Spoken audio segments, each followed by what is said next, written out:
dito kami sa labas ng bahay. Nagluluto kami. Ubusan kami ng gasol. Kaya ayan. Dito kami nagluluto ng ulam namin. Yang.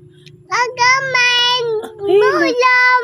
anong ulamin natin ngayon? Ulam! Ulam pala yan. Ulam! Ano? Giyom! Ulam natin. Ulam! Anong kakainin ni Dia? Ulam na! Ulay! Gulay. Ano pa? Da! Ay, isda. Anong kakainin ni Dia? Ulay! Gulay. Ano pa? Da! Isda. Paano mag-swim ang isda? Ang fish, paano mag-swim? Paano ang swimming fish? Paano? Swim. Swim, swim ang isda. Ayan, bantayan namin ang aming niluluto. Yan ang Papa dito! nagluluto po kami.